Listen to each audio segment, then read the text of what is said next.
ചില നേതാക്കൾക്കായി കോൺഗ്രസ് സ്ഥാനാർത്ഥികളെ മാറ്റിയത് ഗുണം ചെയ്യില്ലെന്ന് മുസ്ലിം ലീഗ് തുറന്നടിച്ചു. വടകര, വയനാട്, ആലപ്പുഴ, കണ്ണൂർ മണ്ഡലങ്ങളിലെ സ്ഥാനാർത്ഥികളെക്കുറിച്ചാണ് ലീഗിനകത്ത് ചർച്ച നടന്നത്.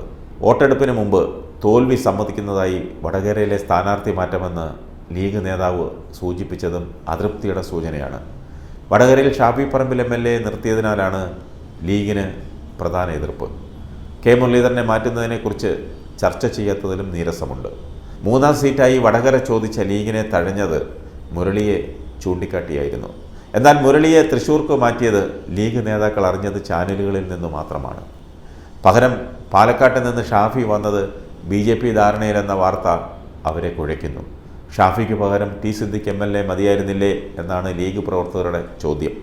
കോഴിക്കോട് മുൻ DCC പ്രസിഡന്റായ സിദ്ദിഖിന് കുറെ കൂടി മികച്ച മത്സരം സാധ്യമാകുമായിരുന്നു അത്രേ. രാജ്യസഭാ സീറ്റ് അടിയറ വെച്ചുള്ള KC വേണുഗോപാലിൻ്റെ വരവ് ന്യായീകരിക്കാനും ലീഗിന് പ്രയാസമുണ്ട്. കണ്ണൂരിൽ K. സുധാകരന് പകരം പുതുമുഖത്തെയായിരുന്നു പ്രതീക്ഷിച്ചത്. KPCC പ്രസിഡന്റ് പദത്തിലിരുന്ന് തുടർച്ചയായി വിവാദമുണ്ടാക്കിയ സുധാകരനെ ജനം സ്വീകരിക്കില്ലെന്ന ആശങ്ക ലീഗ് നേതാക്കൾക്കിടയിലുണ്ട്. വയനാട്ടിൽ രാഹുൽ ഗാന്ധി വീണ്ടും വന്ന് മത്സരിക്കുന്നതിലും ലീഗ് കേന്ദ്രങ്ങൾക്ക് താല്പര്യമില്ല. അഖിലേന്ത്യാ തലത്തിൽ ഇന്ത്യ കൂട്ടായ്മയെ ദോഷമായി ബാധിക്കുമെന്ന അഭിപ്രായം കോൺഗ്രസ് നേതാക്കളോട് ലീഗ് പ്രകടിപ്പിച്ചിരുന്നു. ഇത് കോൺഗ്രസ് ചർച്ചയ്ക്കെടുത്തതേയില്ല. ലീഗിൻ്റെ മനമറിഞ്ഞായിരുന്നു മുൻ തെരഞ്ഞെടുപ്പ് കാലങ്ങളിലെല്ലാം കോൺഗ്രസ് സ്ഥാനാർത്ഥി നിർണയം നടത്തിയിരുന്നത്. ഇക്കുറി ഒരു കൂടിയാലോചനയും ഉണ്ടായതുമില്ല.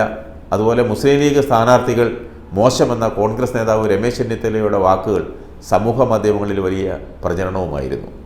എടപ്പാളിൽ UDF പൊന്നാനി ലോക്സഭാ മണ്ഡലം തെരഞ്ഞെടുപ്പ് കൺവെൻഷനിലായിരുന്നു ചെന്നിത്തലയുടെ ഈ വിവാദ പ്രസംഗം നടന്നത്. സ്ഥാനാർത്ഥികൾ മോശമായതിനാൽ നമ്മൾ തെരഞ്ഞെടുപ്പിൽ പ്രവർത്തിക്കാതിരിക്കാൻ പാടില്ല, ഊർജ്ജസ്വലമായി പ്രവർത്തിക്കണം എന്നായിരുന്നു പാണക്കാട് സാദിഖ് അലി തങ്ങളും PK കുഞ്ഞാലിക്കുട്ടിയും ഉൾപ്പെടെയുള്ള സ്ഥാനാർത്ഥി MP അബ്ദുസമദ് സമദാനിയും ഉൾപ്പെടെയുള്ള വേദിയിൽ ചെന്നിത്തല ആഞ്ഞടിച്ചത്. പ്രസംഗം കഴിഞ്ഞ് അധികം വൈകാതെ ഇത് സമൂഹ മാധ്യമങ്ങൾ ഏറ്റെടുത്തു.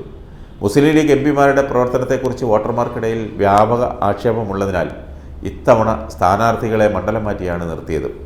യൂത്ത് ലീഗ് നേതാക്കൾ സീറ്റ് ആവശ്യപ്പെട്ടെങ്കിലും നൽകിയില്ല. സ്ഥാനാർത്ഥികൾക്കെതിരായുള്ള പൊതുവികാരമാണ് ചെന്നിത്തലയുടെ പ്രസംഗത്തിലൂടെ പുറത്തു വന്നത്.